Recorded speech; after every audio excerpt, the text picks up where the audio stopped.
Hello and welcome. I'm Amritanshu Rai and you're watching Law of the Land on Rajya Sabha TV. Today we bring to you the Indian Institute of Petroleum and Energy Bill 2017. To discuss the issue, I have with me Mr. Ajay, Independent Director, ONGC Limited, and Mr. M.R. Pasrija, ex-CMD, Oil India Limited. Now for the highlights.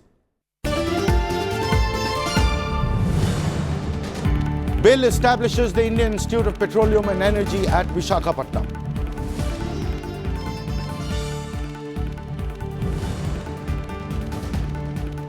It will provide high-quality education and conduct advanced research in all aspects relating to hydrocarbons.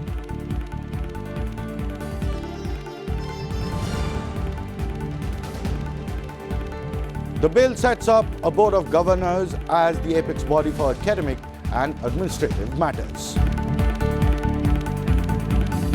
The Indian Institute of Petroleum and Energy Bill 2017 seeks to establish the Indian Institute of Petroleum and Energy at Vishakhapatnam in Andhra Pradesh. It aims to provide high-quality education and research focusing on the themes of petroleum, hydrocarbons and energy.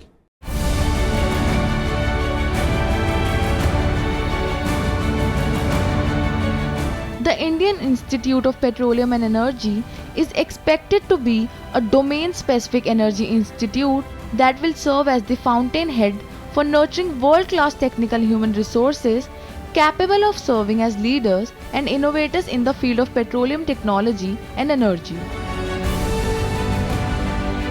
The institute will provide high-quality education and conduct advanced research in all aspects relating to the conventional hydrocarbons. At the same time as the energy sector evolves and the non-conventional hydrocarbons as well as new sources like liquefied natural gas, biofuels and renewable gain market share, the institute will actively pursue research and development in these fields in order to strive for and maintain a leadership position in the Indian and global energy arena. We have top scientists, we have top engineers, we have companies that are doing extremely well, and this sort of institution will serve both as a feeder into our academic institutes, our innovative business companies, and our public sector units that are active in this field. And it will also provide the right sort of impetus that is needed to move India forward. When we talk of a new India, these are the kind of institutions on which we need to put in our effort, put in our funding to move them ahead.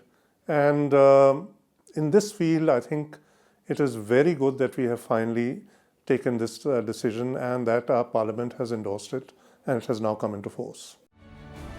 The curriculum of the institute is proposed to be a specialized one and would include advanced programs at the postgraduate and doctoral level.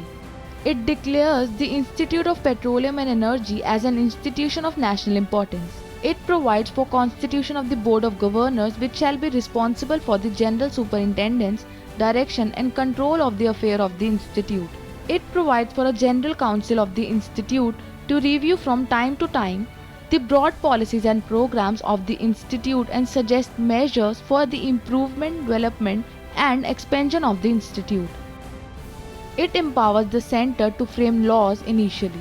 It provides for tribunal of arbitrator consisting 3 members to decide any dispute arising out of a contract between the institute and any employee of the institute. This institute should hopefully be a major pillar for achieving global leadership in terms of technology and innovation in the field of energy. And energy is going to be very important in this century. The Indian Institute of Petroleum and Energy is part of a package promised by the Centre to Andhra after the creation of separate state of Telangana. The Indian Institute of Petroleum and Energy Bill 2017 was passed by a voice vote in the Rajya Sabha 27 December 2017. The Lok Sabha had cleared the bill in 4th August 2017. Nishtha Malhotra for Rajya Sabha Television. Human resources in the high-tech area of hydrocarbon energy is not as much as India would want it to have. Now, this institution is also going to provide for human resources of international standards in the new emerging fields of energy. So my question to you is, the purpose of the bill is obviously to bring the entire human resource that India has to a completely upgraded to an international level. And that's one of the efforts of this bill. Do you see it happening with the way the bill has been designed? Most certainly so. If you look at ONGC, for example, we have almost a dozen institutes which function under us, from petroleum exploration to oil drilling to reservoir health to health, safety and environment. They address all these sort of issues. But we don't have the feeder system that comes in for having personnel and human resources of a very high quality level. I think that is what this bill will try and fill that gap. So it is an effort to fill the skill gap, as I see it. And when you look at the allocation under the bill, you see that there's a capex that has been approved of 655 crores. And 400 crores has been given as an endowment fund. And I'm very happy that the PSUs have stepped forward and provided half this amount, 200 crores. Correct. Because ultimately they are the ones who we hope will also benefit and have quality personnel who can help move things ahead, rather than having what I've seen also, for example, now we are talking of Prime Minister's research fellowships to be given.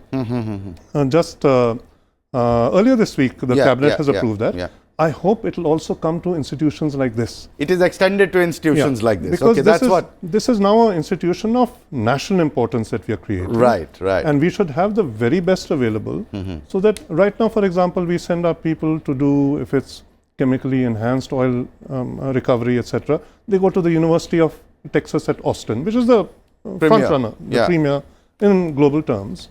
But we hope that it will provide an opportunity now for us to look, one, encourage our top brains to stay on and allow this institution to also be treated like the IITs and benefit from that PM's research fellowship scheme. And then also come in and join companies like ONGC, Oil India, etc., which are national oil companies and serving the interests of our people. Right. Sir, the focus of the entire bill, as you earlier mentioned, is quite wide. But what is the area that you think should, according to you, be given the importance and which is going to be relevant for the coming time? And does the bill address that aspect? Let me share with you, this is a very good initiative taken. You see, there are already 6 big institutes, that is Dhanbad, Dehradun, Ahmedabad, and Dibrugarh. Then this one, So Rajiv Gandhi Institute. But this produces almost more than 800 petroleum engineering experts. Correct. But that's okay for within the country. But this country has to send overseas trained people. This is one area where they can help. This is one. Second is overseas also we can get good inputs for this one, where overseas students also can join here.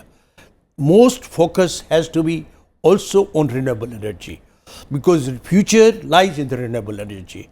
You see that crude oil price touched more than under $20 and is hovering around $50 to $70 now. Correct. You see that when this price is there, you see the new exploration area which is coming, a viability of that is also putting a big handicap. The new exploration areas. Cost is more.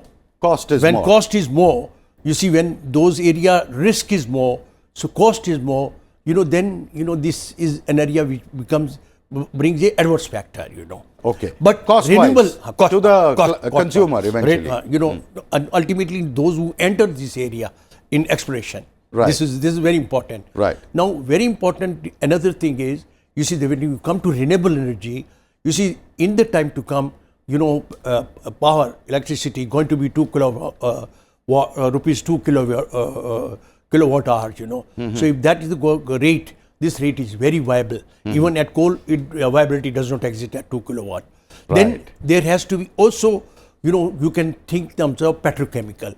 Coal to methanol. Methanol today we are short in deficit in production, and it is being imported. So, and then when renewable energy comes, coal becomes surplus, coal can be used also for petrochemicals. So we have to give, in this manner where the future lies, So what you're basically trying to say is that the bill actually addresses the whole issue of innovation, research, high-end qualification, international level, for the sector that requires it more, especially in view of the way India's energy needs are going to be rising in the coming 10, 15, 20 years. Absolutely. So does it addresses that aspect? It addresses that. What do you feel about that? I would like to add, the main focus of the bill is on traditional energy, but it very consciously emphasizes that beyond oil and gas as we know it, there will be the non-traditionals, that means LNG and biofuels, which will be the growing focus as these become more important in our energy mix, and going on to renewables. So it is that right now this is where we are. We recognize that it's changing, and our research and development and our funding allocation, etc., will also change accordingly. Correct. Which I think is a very good and meets up with the point made, a very good add-on that has been done, rather than setting it up in a very staid and formal structure and then later saying, oh, but the world is moving to non-traditional and renewables, and we are only bringing out engineers who are who have expertise in conventional. So this is very nice. I would. So I would also like to understand from you what is the dependence of this country on the foreign technology, foreign knowledge, foreign degrees, which the big PSUs who are in the area of energy are dependent for, as far as human resources is concerned? Well, we are not dependent on foreign technologies and knowledge to the extent of in terms of recruitment, but simply because in some sectors, it isn't as if one country is the best in everything. Correct. In some sectors, there are clear advantages that might be there in USA or in Russia or in Japan, for example, gas hydrates. So you would look to those countries and try and improve your access to those technologies, etc.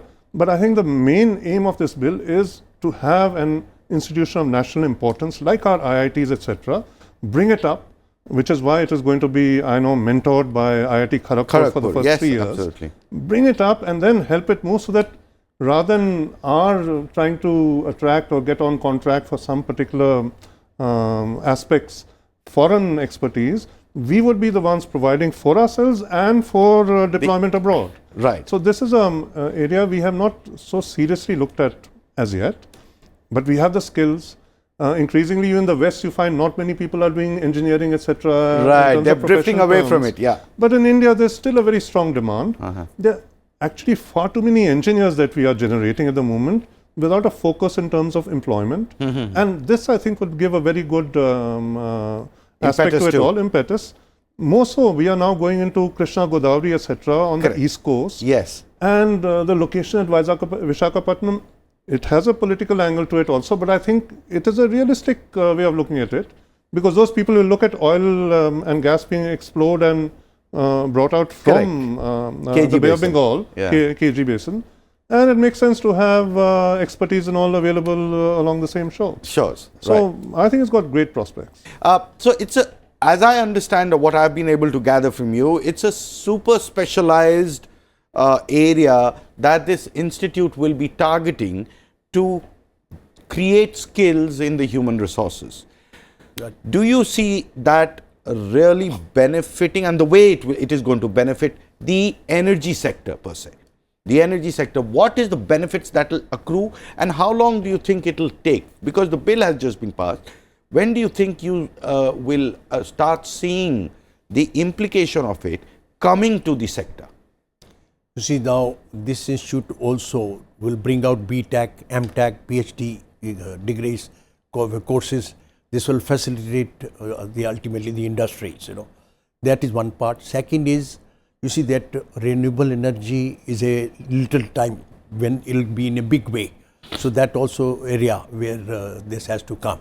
So I think it has to come faster, but it will take time as far as. So what's the timeline according to you? How normally how long does it take to pan out? I mean, the entire thing till it starts feeding at the grassroots? Well, I think we are trying to give it a boost so that it starts off as a quality institution right from the very beginning. And so therefore, yes, it will take a little time. Your because assessment? we are MSc, PhD, I think 5 to 7 years Is the before, timeline? you would have to have at least 1 or 2 courses that pass out, glitches cleared out, etc. And even though funding is now well assured, finding the right people to join in, etc. And I do hope if those PM research fellows can also come in, because one requirement there is a GPA of 8.5. Then you get quality people coming here, and that will add to the prestige of the institution. So if you do a little more add-ons right now, and in view of things that have happened after the bill was approved by both houses, I think that would generate tremendous enthusiasm in youngsters to come and join up there, looking at their future careers, and in making this a much faster a premier institution. It's time for us to head into a break. When we come back, we will talk about the Constitution and powers of Board of Governors and General Council.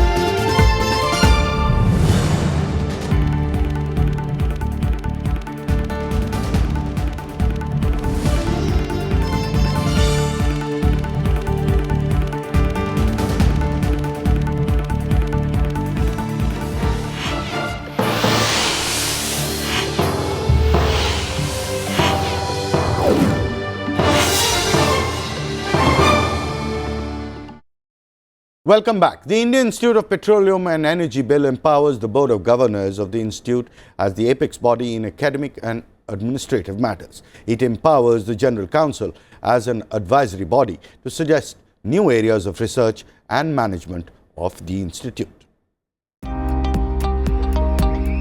Andhra Pradesh government has provided 200-acre land at Vishakhapatnam, which will be mentored by IIT Kharagpur. The government will be providing over 1,000 crore for setting up this institute, out of which rupees 655 crore will be through budgetary provision and remaining amount will be funded by oil companies. This would be a major challenge, because the positives for us is that we have a very talented young population. So given the right environment, they can achieve wonders. But the challenge is to create that environment and ecosystem in this institution for the young people to achieve their full potential. And one thing which would help them is that if they could reach out to the NRIs who are on the global frontier in this area.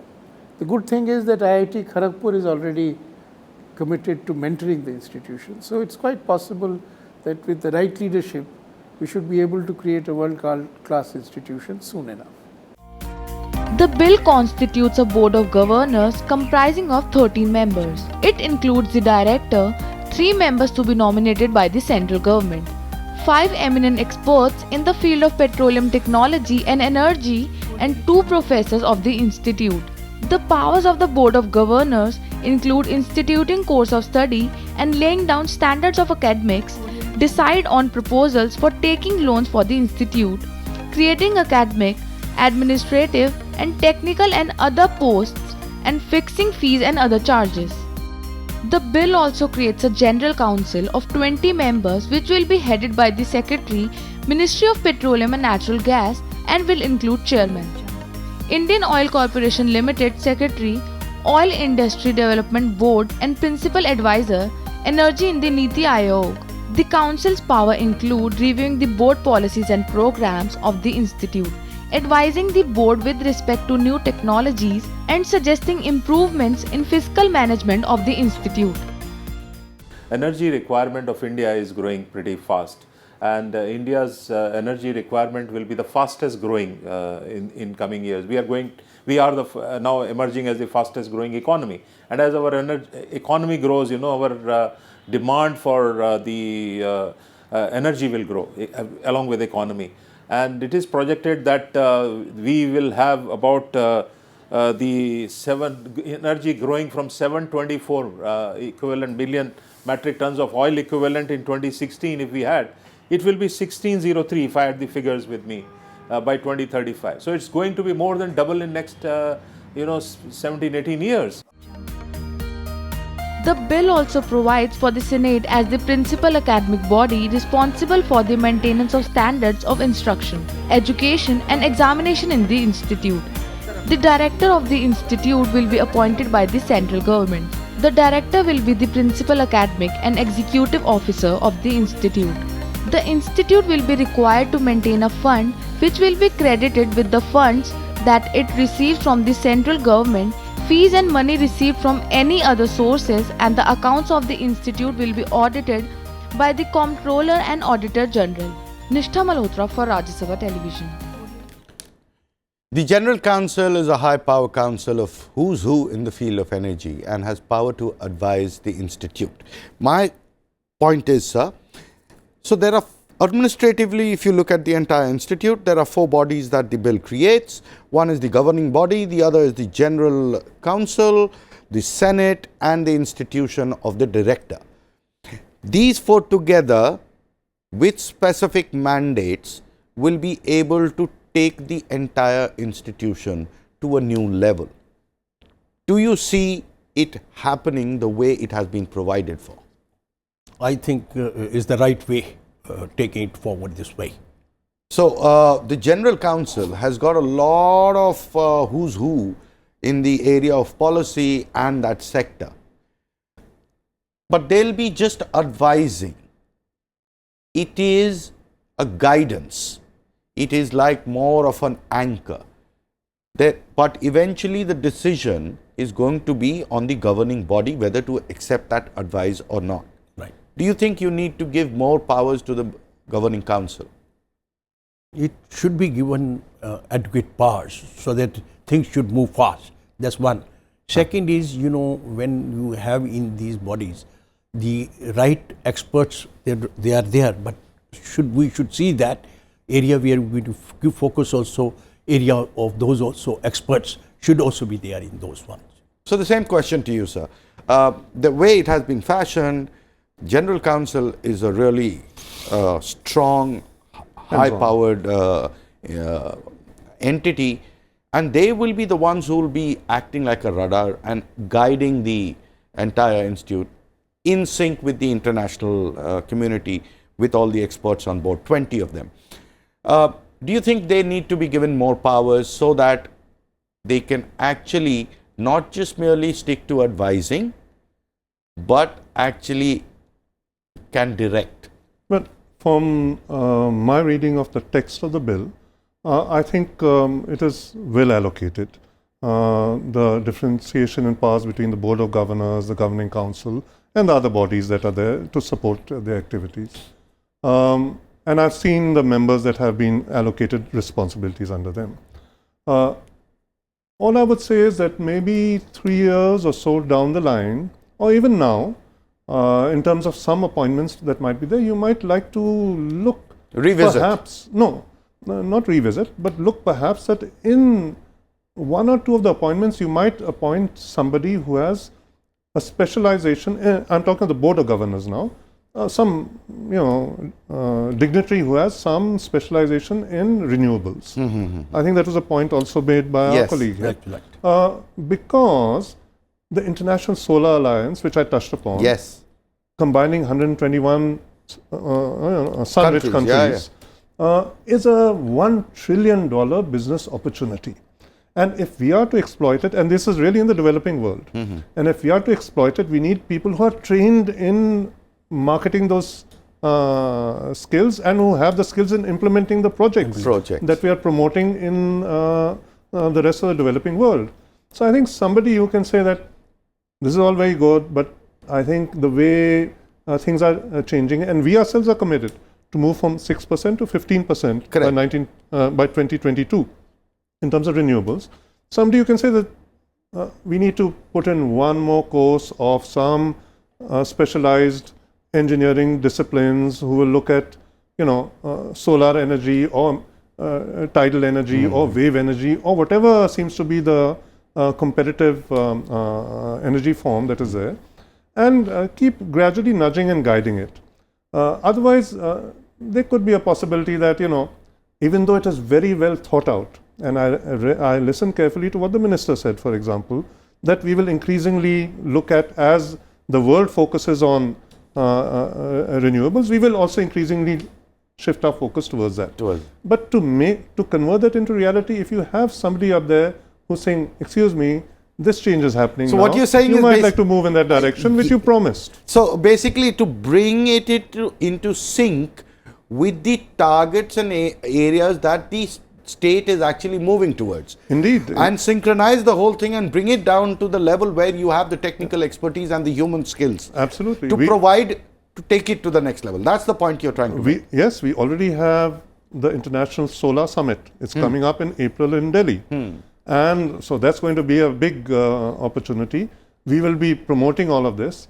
One thing is to have all of this available in diplomatic and at that professional level, terms, yes. but another thing is to have the trained manpower Available. who will help. Yeah, if you have to deploy in so many countries, people with specialization, etc., you need people who know the skills. Yeah. So that's a gap to be filled. Thank you, sir, for joining us on this discussion. It's time for us to end the show. You can email your suggestions and comments to law.rstv@gmail.com. You can also watch our shows on the RSTV page of YouTube.